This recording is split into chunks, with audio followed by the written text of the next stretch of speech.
you'll be able to have a recording of this webinar as soon as tomorrow. Again, that'll be posted at pbisca.org. And what I'm going to do now is shift it over to Kate Hazarian. I am absolutely thrilled to have her here with us today. Kate is a dear friend and principal from Greer Elementary School who has a vast amount of experience and knowledge that she's going to share with you. So without further ado, I'm going to stop sharing, Kate, and then you can hit share. And then when you do that, make sure you share with audio.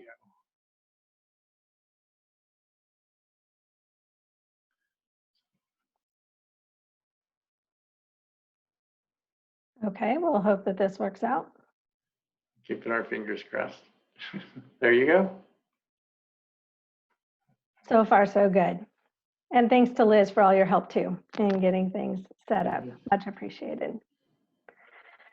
All right, so I feel like these are my people. When I looked at the list of people who had registered, a lot of you are in support positions, and I'm in a support position too. I'm vice principal at Greer. I'm finishing up my second year. This is my 29th year in education, and I spent about 17 years doing district level work, child welfare and attendance, and 10 years doing family and community engagement and partnership development. And I told my husband, I think I'm having a little bit of a midlife crisis. I wanted to get back with the kids and work harder than I've ever worked before. So I am at a fantastic school, and I'll tell you a little bit more about it as we go.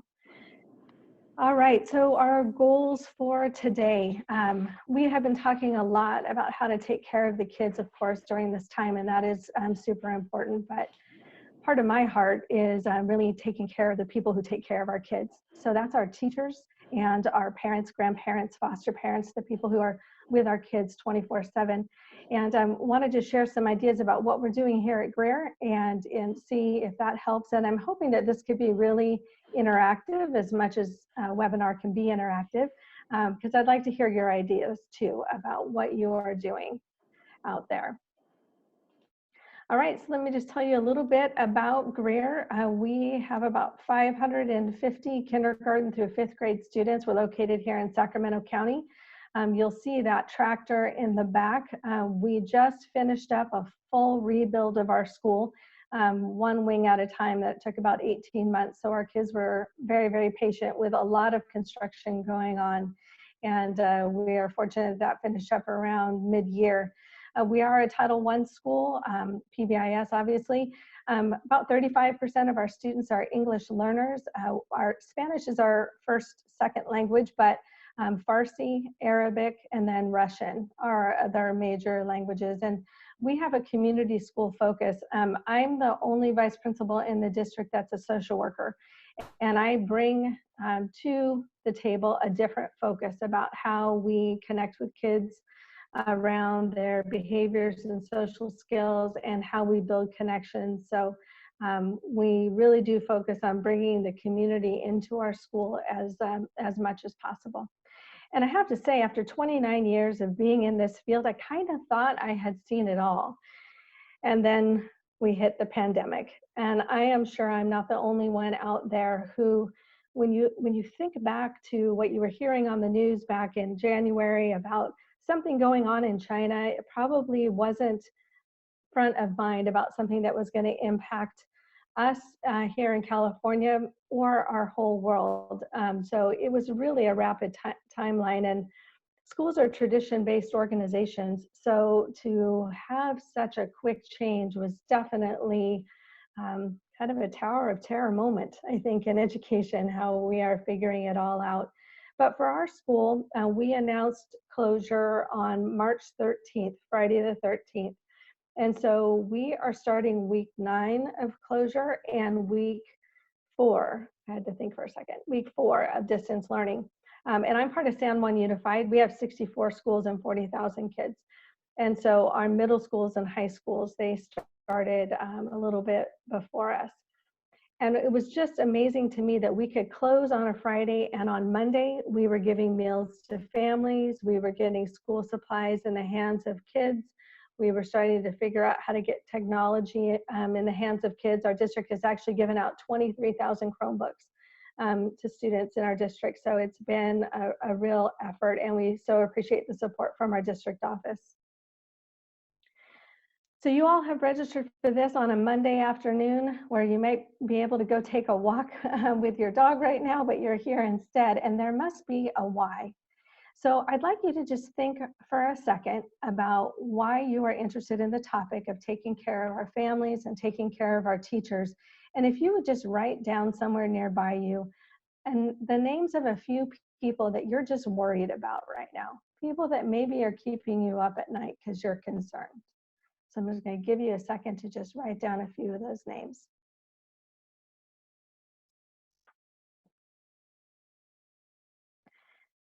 As we know, when we talk about families, we're not just talking about moms or dads, we're talking about grandparents. In many cases, I've got older siblings that are taking care of their kids because their parents are still working. We have kids that are in the foster care system. We have neighbors that we're noticing maybe something is different for them. And then many of our teachers and our school staff are parents as well. And maybe you've got somebody that you're concerned about there. All right, so as we go through this hour, I want you to keep those people in mind, and we're going to come back to this at the end.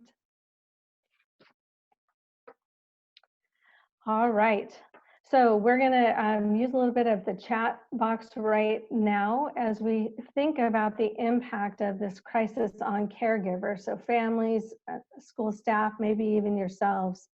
What are you noticing about how caregivers are reacting to the pandemic? So I'd like you to write in the chat box, what are you noticing about how people are reacting? So Michael's going to help us with that.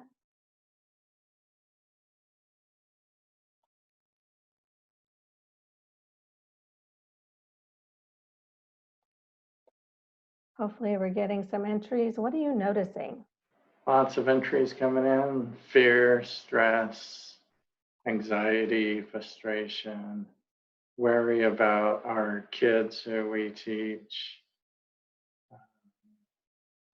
worried where they're going by fast now. I'm trying to track them. A lot of concern, scared, overwhelmed. Money, economics is a thing. Parents are overwhelmed. Staff are overwhelmed. Worries about abuse, mental health. Moms and worried about parents of children, jobs, graduation, grades, passing, anxiety that distance of learning has brought so many. Am I going to move to the next grade? How will this year end? Oh, happy. Okay. My dog's happy, if that counts at all. My dog is super happy that we're walking her all the time. My dog's name is Happy, so he's always happy. That works out okay. All right, I'm gonna put another question up. All right, so we're the people that are the caregivers. Most of us that are tuning into this webinar today, we're helpers. We're the people that are taking care of kids all the time and taking care of people in our community. So if you wouldn't mind sharing, how's it impacting you physically, mentally, emotionally? New tech for some parents. I've heard that at least 3 times today. And staff, yeah. More stress. Loving working from home. Yeah, that's been an advantage too. Trouble falling asleep. So I'm seeing a lot of comments about similar fill-ins among the staff. At first it was tough, but it's becoming easier. Worried about the lack of movement, the sedentary lifestyle. A couple of folks are ready for summer. You hear that. I am sad. I can't coach properly for students. So this sounds like a coach who competes. Some fill-ins in the chat box generally that we weren't really prepared. Distance was learning was something we talked about, but it kind of threw us a curveball. Stressed, depressed, Feeling isolated. I'll second that. I feel really isolated too. Because we're people, generally Yeah. speaking, yes. Okay. All right. Well, thanks everybody for sharing. I wanted us to think about how the caregivers are doing, the parents that we're talking about, but also staff, because we're all in the same storm, and we'll talk about that. And all of those feelings that people are having are very, very typical. There's no good or bad to our emotions. These are all very, very typical feelings. And this crisis has brought up a lot of things for people that they weren't quite ready for. So it's been an interesting time.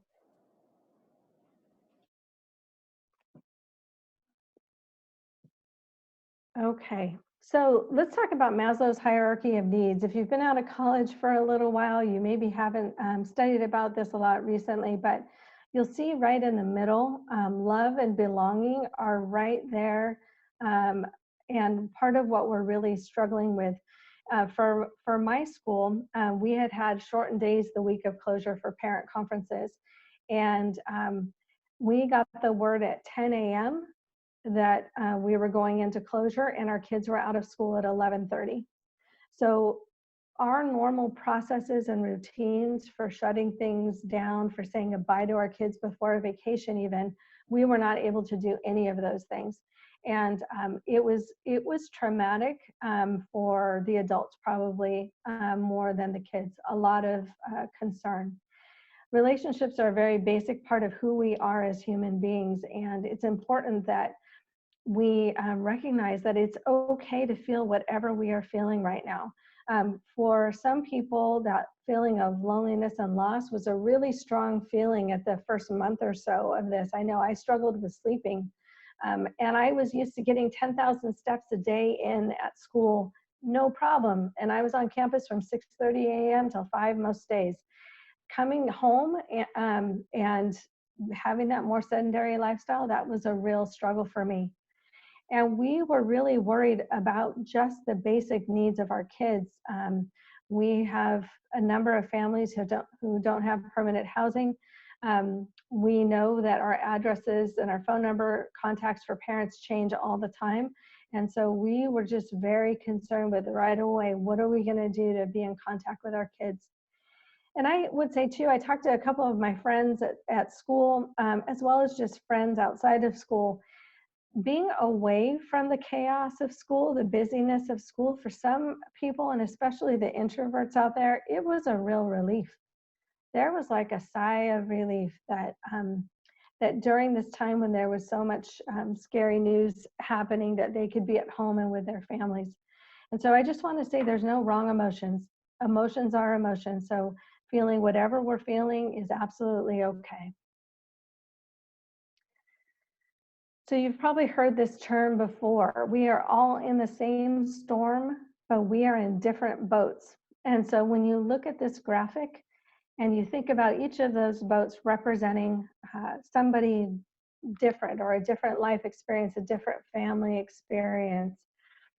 We've got families in poverty, obviously. We have families that struggle with mental health issues. I know I have several staff members at my school that struggle with mental health issues, or a spouse or a child that they're caring for is struggling with mental health. We have English learners, like I said, at my school, 35%. We have new families that are still enrolling in our school now that have never been to an American school before. So their boat is different. Many of my parents are working parents. They are part of the first responders. They work in the hospitals, they work in the restaurants, they work in construction. So many of them now are struggling with childcare issues, and how do they monitor their kids doing their schoolwork at home? And that's where the older siblings are often come into play. And then this is also Ramadan right now. So for many of our families, their cycle is a little different than it would typically be during the school year, and they're staying up later at night when their fast is broken, and the kids are sleeping in well into the day, so accessing instruction. We also have our parents that have students with special needs, or we also have parents that have disabilities of one sort or another. So figuring out how to support those parents are really important.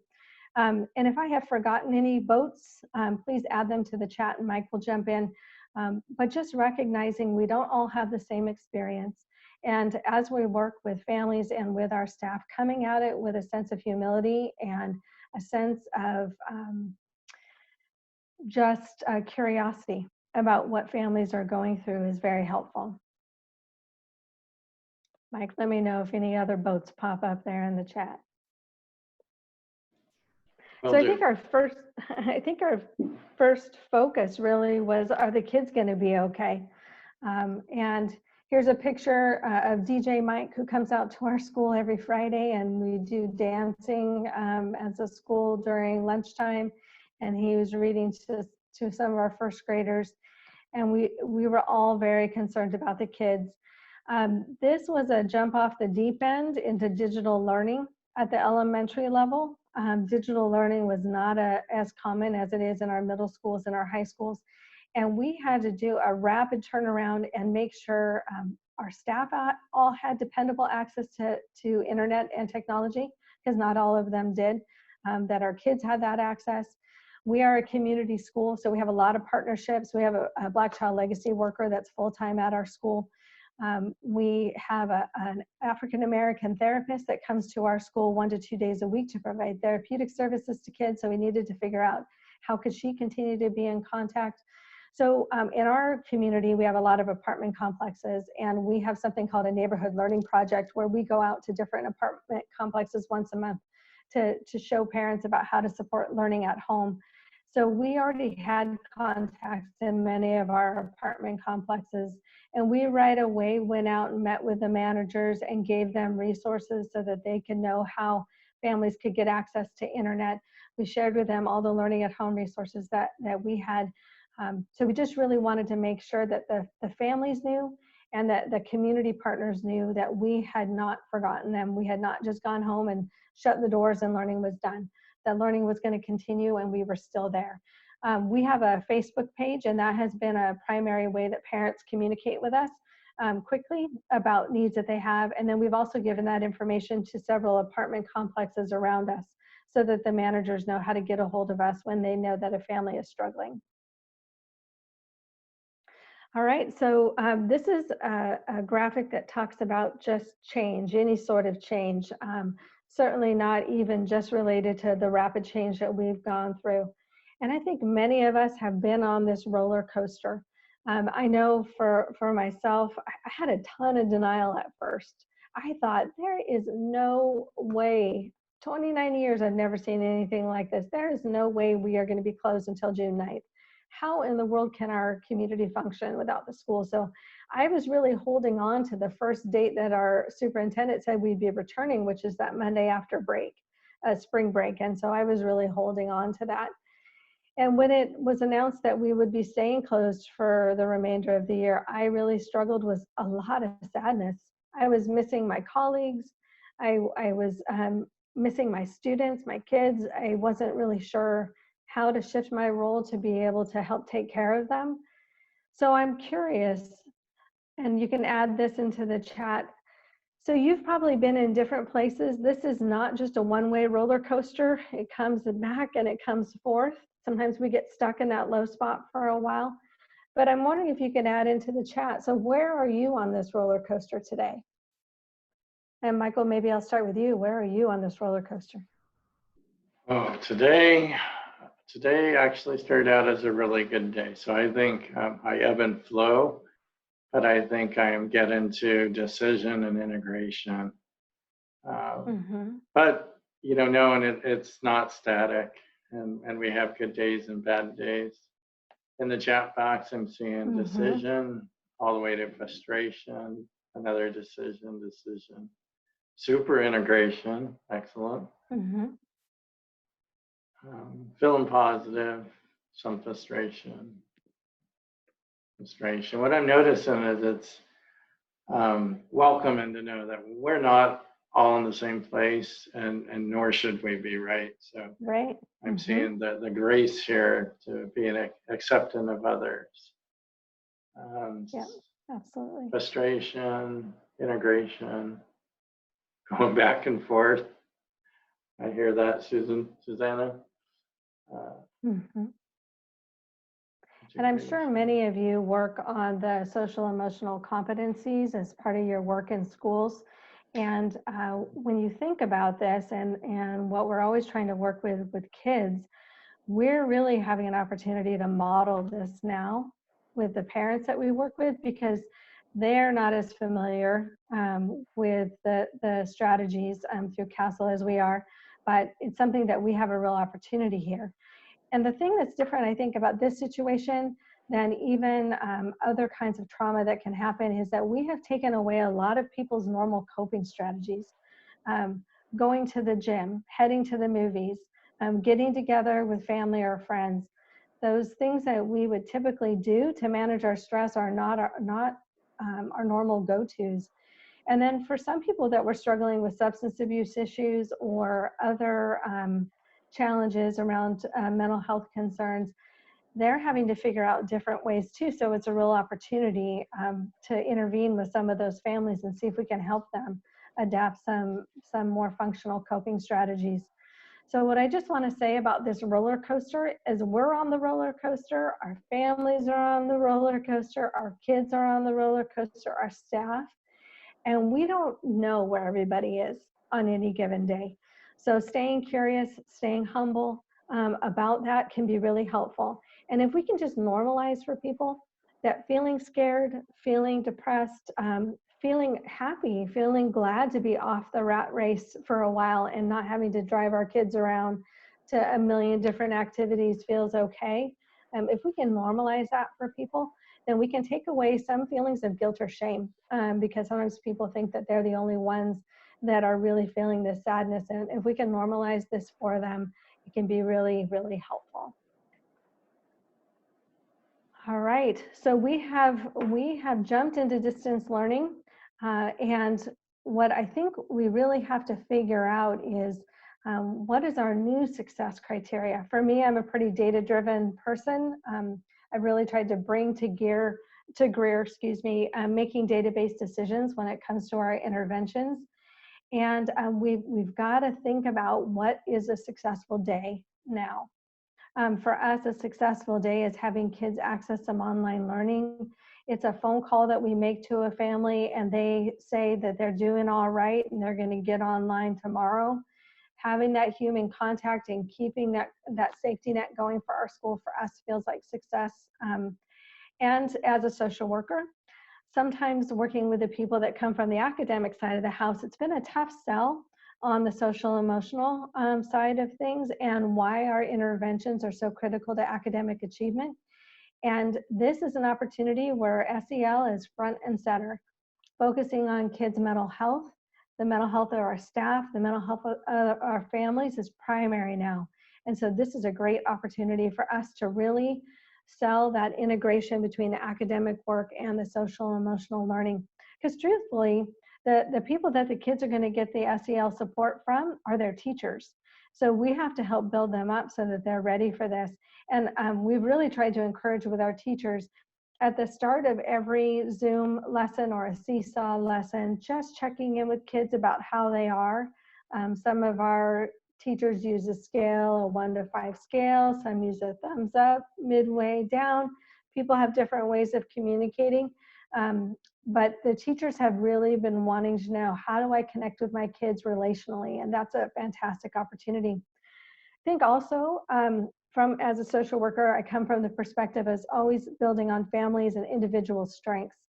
And I've really had to stop myself because I thought some of my families were surely going to fall off the grid and I was not going to see them till August. And I have been wrong in several circumstances.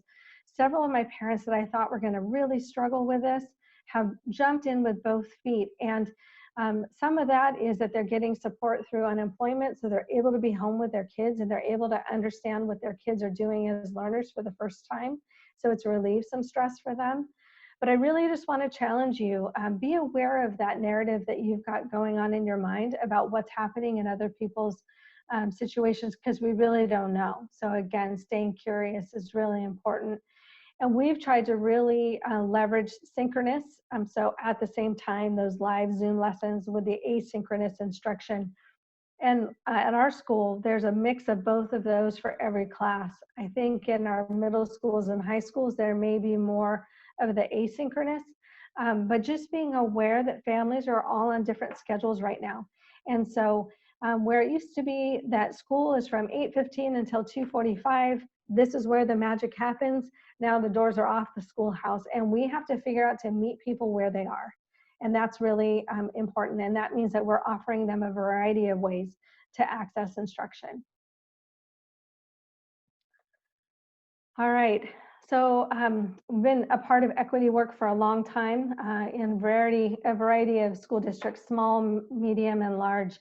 And I have to say, I'm really excited that we are moving from having conversations about the digital divide to coming to some solutions. I really am hopeful that the work that is happening with internet access is not going to be a short-term thing. I think we've got to just realize that internet access is the same as water and electricity anymore. And if we try to take that access away from our students and our families, I think we're going to be doing a great disservice. So I think we've got some political will now that when it was theory, when it was just abstract data, we didn't have. And so now is the opportunity for us as the caring people, the social emotional people in our schools and in our districts. Now is the time to really amplify the stories of what our families are needing. And I think we all have an opportunity to, through our own social media channels, through sending a note to people at the district office just about what you're noticing, I think we have a real opportunity here to shine the light on some systemic inequities that have been going on for a long time and that we just haven't had the political will around. And I think we're starting to get it now. I think when we look at the healthcare disparities and knowing that this virus is hitting our families from minority backgrounds differently because they are the ones still in the workforce while we're sitting at home and working. They are also the ones that have the hardest time accessing childcare, or not childcare, but healthcare. And then also many of our families already have chronic health conditions that are due to many generations of systemic inequity. We need to tell their story and we need to help amplify their voice. When I was looking at my data today about the number of students that were not accessing instruction last week, a lot of it was our EL families. Some of that is Ramadan and just families taking care of their cultural priorities right now. But we cannot just expect to hand a Chromebook to a family and tell them to figure it out. That does not work. So our teachers have been making a variety of videos that they're posting through their Google Classrooms, actually walking parents through how to access the technology. What parents have told me loud and clear, they don't need any more links. They don't need to open up their child's Google Classroom and see 50 different resources there. That's not what they need. They need to know what are the high leverage moves that they can make with their child in the couple hours that they have available today to be able to help their child's learning progress. And many, many of my parents are very, very worried about their kids falling behind. We've had a lot of parents asking if their children are going to be retained. We've made it very clear that that's not going to happen. But we have to start where our families are, and a one-size-fits-all application to distance learning is not going to work. And we need to be the voice for our parents on that. I would also say too, for our parents of special needs students, we have got to get smarter about how we're helping them help their children. I've heard some parents say they actually feel like their children are making more academic progress right now because they're with their child and just doing that one-on-one instruction. They're not having to deal with the vice principal calling them about behavior issues. And they're able to see how their kids learn, and they're able to help their children. And so for some parents, I've got a family where the parents are deaf. I have another family where the parent is blind. We have to help them help their child in a different way. So just helping be that spotlight and that voice for our families is very important. Whoop. Ah, help me. Let's see. All right, it had to happen once. Sorry about that. All right, so our motto for our team at school is that we are physically distanced, but we are still connected. We do not talk about school being closed. School is not closed in San Juan. Campuses are closed. School is not closed. And so there's a variety of things that we are doing, and I'm hoping, even though this is an elementary setting that I'm coming from, I'm hoping that the secondary folks in the room can come up with some ideas. So we do participation prizes every week. So on Fridays, our teachers let us know which students have been participating in online instruction, either synchronous or asynchronous, and then which families have fallen off the radar that week. That's how we divide up among our support staff which families to reach out to.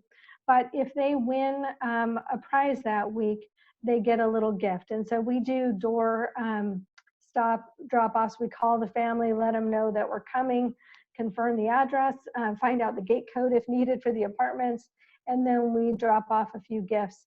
And so we have a young lady here in the picture on the right. She was very excited to get her little toy because our kids are going a little bit stir crazy at home. And her mom was very excited in the background that her daughter had won a prize. In the middle is me in my Wonder Woman costume. I thought about wearing it today, but that felt a little over the top. We had Spirit Week at school one week, and we were encouraging kids to dress up in different costumes and be able to post those pictures or send them to our principal via Facebook so that we could post them. So we have to make a decision about if we're going to make this fun and exciting. Why would a parent want to hold on or a kid hold on for 12 weeks if we're not making it fun? So we have a choice about that. The other one, the picture on the left-hand side, we went to drop off a gift certificate for a family, and I noticed over the child's shoulder this little workstation that the mom had set up in her small apartment for her 3 kids to be able to get their work done. And I was just so impressed with her. Mom does not speak any English, and so she sends a text to our bilingual instructional assistant, who then asks us, and we get the loop closed. But I've been very impressed with our families. And honestly, for somebody that is not afraid of change, this is the time for us to be innovative. And I hear people talk about wanting to get school back to normal again. You know, I think we're going to have to settle in with the idea normal is not going to be normal anymore. And for a lot of our families, this is a great time for them to understand how to support learning at home. And so we have to take advantage of that. Okay, so we have this poster from Echo Parenting up in many of our common areas around campus, and then also in our classrooms. And we talk with our teachers all the time about how to be a trauma-informed educator. And so on this poster, it talks about creating a safe space, establishing predictability, building a sense of trust, offering choices, staying regulated. These are all things that we promote through PBIS that really help parents right now know how to support their children. So let's share some secrets. Let's meet them where they are, but if they're looking for some strategies about what helps, having a regular bedtime is critical. Having just a certain amount of time that they're doing schoolwork each day. So many of our EL parents thought that they had to recreate 6 hours a day of learning in their home. Talking to them about having just a few half-hour or 45-minute blocks during the day for elementary age children has been really helpful. I know it's not always that same way in high school, especially for our juniors and our seniors, but we have to meet families where they are and share some of our secrets. All right, and then we also, we don't have to be Pollyanna-ish about all this, but we can also bring a lot of positivity. So one thing my principal, who is the unicorn there, did during the first few weeks of distance learning is she read books online through Facebook and started her own YouTube channel. So the kids were really looking forward to seeing Mrs. Gregory online. She also calls our kids when it's their birthday, she prints out a birthday list from our student information system, and she calls the kids on their birthday. And that has been huge and didn't cost any money. But she spends about 15 minutes calling 2 or 3 kids a day on their birthday, and that has been really well received.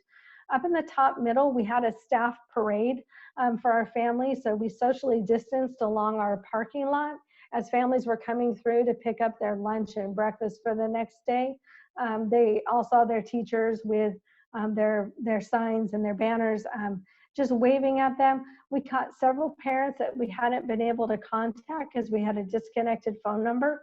So we were able to get that information from the families, and there were lots of tears shed, I won't lie. But that was also the day that we found out school was not returning for the year. And so we needed to have some way of connecting with our families and letting them know school was staying open. One of our high schools has started actually through their parent group, a class of 2020 Adopt a Senior program, where you could adopt a senior in high school and do some special things for them, because we'll be having virtual graduations, so that the kids could get something special. And I dropped off a bag of things for a young foster student that I've never met before. I'll never probably meet her, but the kids need to know that we care as a community. So keeping everything very sanitized, but dropping something off at her foster home was huge for her. And then I mentioned about the weekly participation prizes. So many of our community partners have been asking, how do we help the families? And so just donating some gifts and some games has been a way that they can help us out. All right, so I'm curious how you're staying connected with your family. So Michael, if people can just put in the chat box, are there other innovative ways that you are keeping connected with your families? It's been a very active chat box so far. Lots of ideas, similar, doing parades, drop-offs.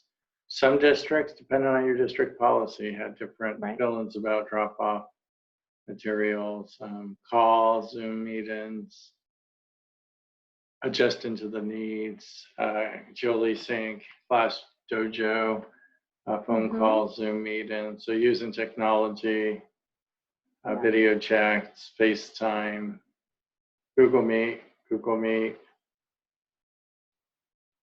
social media.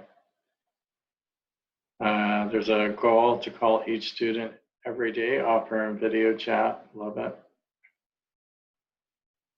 Seems like we as adults are adjusting to the technology. Yes. Yep, for sure. Here's one I haven't seen. I've heard about it. Sending letters home, mail through PO box, calls. Yep. Lots of communication, staying connected. Yep, absolutely. So there's no one right way. We've got to find different ways and figure out what works for us as individuals and what works for our families. So now let's switch gears to taking care of our team. So as I said, the teacher is the most important person to that student. In the middle school setting, you've got 6 different teachers possibly, or if you're on a block schedule for high school, 4 different teachers. But that is the person the student is most likely to come in contact with. So we have to figure out how we're going to take care of them. For our classroom teachers, it's been a quick dive into digital learning, and it's been tough for some of our teachers, but everybody is figuring it out. And you know, that is the fantastic opportunity here, is that we don't really have an opportunity to talk about it. We just got to get it done. And when we just have to get it done, we can do that. But I recognize that every staff is different, and right now, a lot of us are concerned about next school year and what that might look like. And I think we're all kind of sitting at the edge of our seats wondering about that. We also have a couple teachers that are retiring this year, and we're trying to figure out how to take care of them in a good way. So this is a little bit like the Wizard of Oz moment for parents. They're getting to see behind the curtain about what happens in the classroom. The walls are coming down. Many parents who were never able to volunteer are now seeing what instruction looks like, and they're learning a lot. But it has been unnerving for some parents at times to figure out, not only are they trying to interact with 20 kids on a screen, but they've got a parent over the shoulder too asking questions, and it's a little overwhelming. So helping our teachers figure out how to juggle those dynamics. Several teachers have said to me that this is like school without the fun. And that's why we are really working doubly hard to make our connections with our staff as fun as possible. And because the boundaries are gone, teachers are able to see into their children's homes, their students' homes now. And that can be uncomfortable for some families. So some kids are not putting on their camera. And it's increasing some anxiety for them. All right, so I have a short little video here. Some of you may have seen it last week. Last week was Teacher Appreciation Week, and I saw this and had to wipe away a few tears, and I'm want to talk with you a little bit about it when we're done.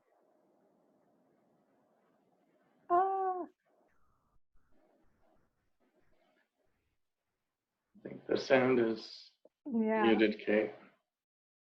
Okay, let's see. Just give us a little internet grace, everyone. We'll be there in 1 second.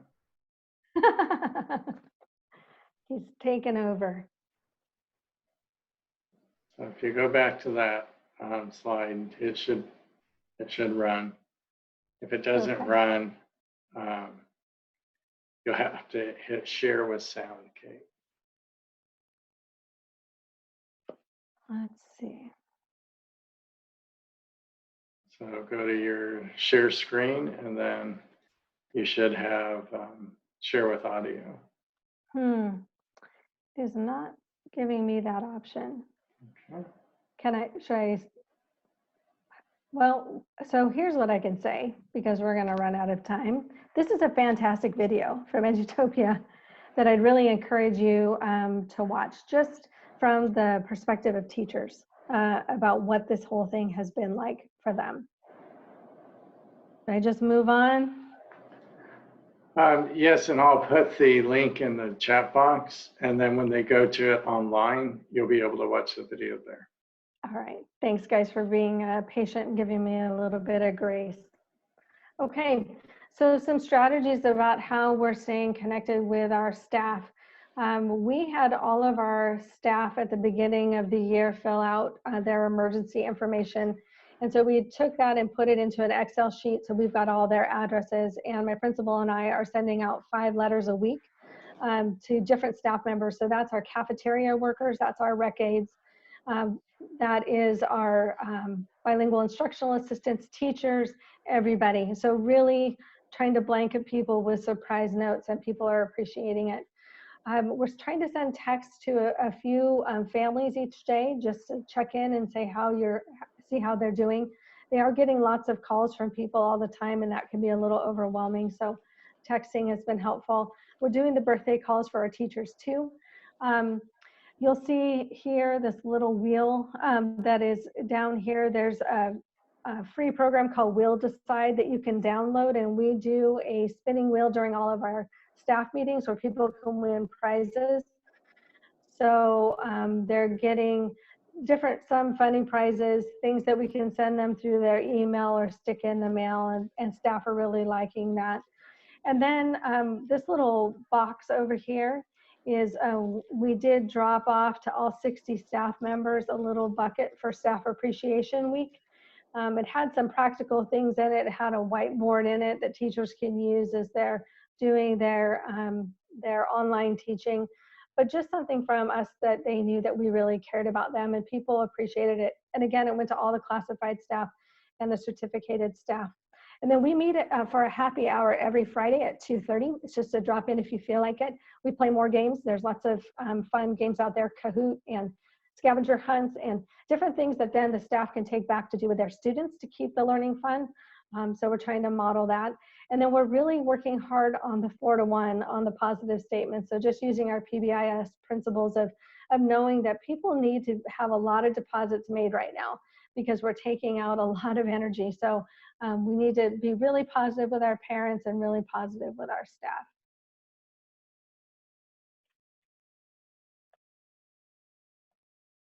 All right, and then I just want to talk with you a little bit. So parents have been telling me that they don't need more advice. They just need people to listen to them. And what I have found really helpful is taking a coaching mindset. And that is really about just staying curious and just asking a few questions that can help the parent find a solution to their issues when a solution is possible, and not project my life experience onto them. And so there's some questions that you can ask that can be really helpful. And the reason why these books are by Michael Bungay Stanier. He has a couple podcasts too. The reason why a coaching stance is going to be more effective than a counseling stance is that sometimes when we're giving advice to families, it's really about us feeding our need to fix a problem. And sometimes we just can't fix them. And oftentimes, whatever the thing is that somebody is complaining about is not the real problem. So what he says, and what I have seen too, is the first problem is rarely the problem. And it's usually not our problem to solve. And it can be so hard getting comfortable with other people's discomfort. We are helpers, and so we want to really help relieve that pressure from them. But if we can help people stay in that discomfort just a little bit longer, oftentimes they can come up with solutions that make a lot of sense to them. And if we jump in too quickly for advice, we're not able to hear their feelings. And really what people need is to be connected with, to have their feelings be normalized, know that we're here in the fight with them, that we will support them. But we want to help them come up with a solution that's going to work for them and build capacity where we can. So some coaching questions that I find are helpful, just asking people what's on their mind. And then they'll give you some initial response, but then asking them, so and what else? And usually that helps them get a little bit deeper. I really like what would help right now. That's one that I use a lot, because what could help today is maybe not what they will need in the future, but what can I do to support you right now? And then if we can come up with a plan of something we're going to go forward to, giving them permission to say no to something else. So teachers tend to put a ton on their plate and never take anything off. And we really have to give people permission to say no to some things. And then if possible, can we check back and just see how that plan is working out for you? All right, so you're the helpers out there in the world, and you've got to put your oxygen mask on first. I think we have a choice about coming at this with a contagious spirit of hope and optimism. This is tough. This is nothing we've ever done before. Where you are is exactly where you are, and that is enough. It's enough for your students, it's enough for your kids. And helping give people a little bit of grace to feel uncomfortable is really important. And I've said this to Michael before, a lot of this work is not about money. It's not about hiring more people to do more things. It's about shifting our mindset. And if we can come at this with a can-do spirit, recognizing everyone's in a different place, it can make a huge difference for your school and for your community. Talked about SEL and the importance of bringing that into our learning right now. This is a prime opportunity. And when our schools reopen, and they will reopen, we have to have our PBIS teams ready to go. And I think everybody is figuring out, how are we going to teach our expectations and routines when kids have been home for 6 months? All right, so right now in May, we're feeling like we kind of got this. We're feeling like we've got this figured out. And then we're thinking about back to school in August or July, as the governor says, and it feels a little bit more like this. And that is kind of the space we're in. We're planners by nature. We all want to know what's going to happen next, and we just don't know. And it's a time to be creative and innovative, but we also have to just be comfortable that we just don't know. And the best job we can do right now is to maintain those relationships and really start thinking about what if school did start back and we started in a distance learning stance, or kids were only coming to school for a half day, or they were only coming to school for 2 days a week. What would we do to fast track that relationship building so that we've got connections with families and we can help them through this really challenging time? All right, so at the very beginning of this, I asked you to write down the name of a few caregivers, people that you have been worried about and concerned about. And I'm wondering if through this short presentation, if you've come up with any different ideas about how you might connect with them this week. So I'd like you to just add to the chat, what are you going to do? How are you going to connect with some of these families this week, or your staff this week?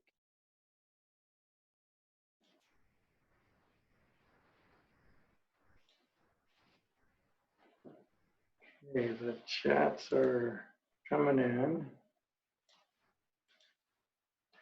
Okay, create newsletters, emails, using technology, phone calls. FaceTime. So a lot of use of technology, Kate. Any letter Care writing out there? packages. Care Melissa wrote packages. care Nice. packages. I love that. Yeah, nice. Some Facebook. Some compliments for what everyone has shared. So it's been a wonderful learning community on the chat as well. Good. So I just want to challenge you guys too. As I talk to some of my friends from the district office, they're feeling a little isolated right now. They don't know how it's going out in the schools. I'm in part of a really large district, so it's hard to get a feel for what's really happening out there. So as you're sending out those emails or texts or writing a few letters, I really encourage you to send a few to people in leadership right now. This is a tough time. And if you've been listening to the governor and the budget and what's coming for next year, it's a very scary time for a lot of us and for people in leadership. So definitely take care of the kids at your school and their families, and then take care of your staff, but also think about the folks at the district. And can you reach out and give them a little bit of encouragement and help them during this time as well? All right, so I just want to end this with you are enough. You are exactly the person you need to be right now to get us through this time, and we are blessed to have you out there in the field. I hope that you will take some time, to put your oxygen mask on first and continue to do the great work you're doing for kids and families. If your site was not a site that was really embracing a community school focus and those partnerships, now is a perfect time to get on the phone to those local nonprofits, the churches in your community, and just start talking about what can we do to better take care of our families by leveraging our resources together.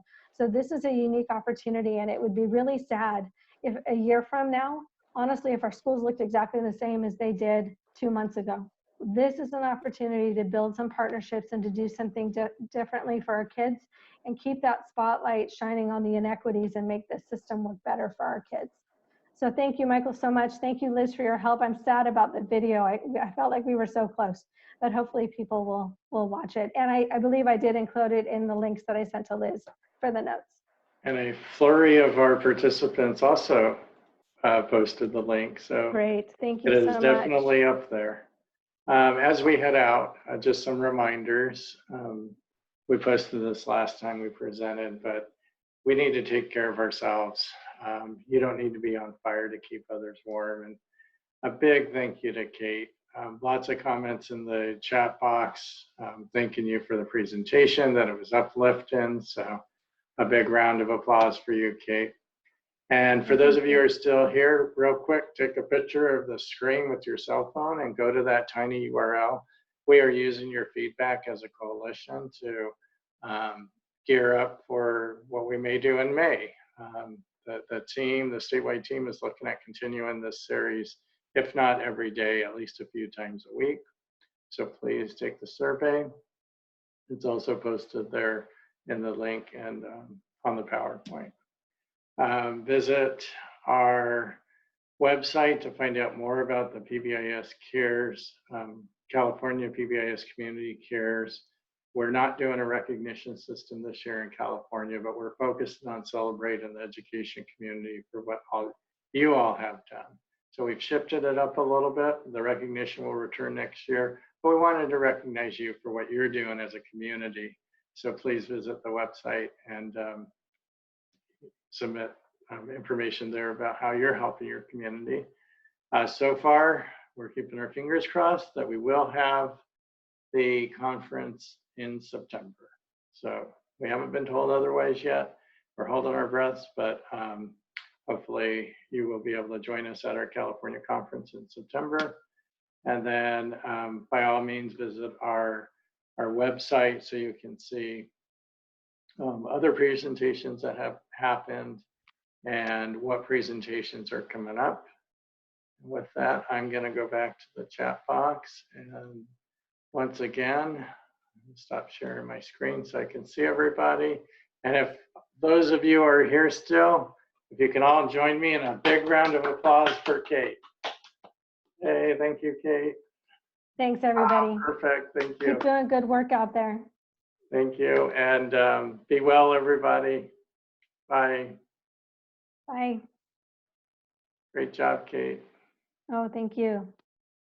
That darn video. Carrie's going to have to show me her tricks. I know it has to do with how you start the Zoom. I don't know. Dang it. Okay. Well, I guess I'll go figure it out. I did shed a wee tear though while I was watching it. So. It's a good one, for sure. It's a good one. All right. Thanks for the opportunity, Mike. And thank you, Liz, so much for your help. I appreciate it. All right. Bye. Thank you, Kate. See you later. We'll talk soon. Okay. Thanks.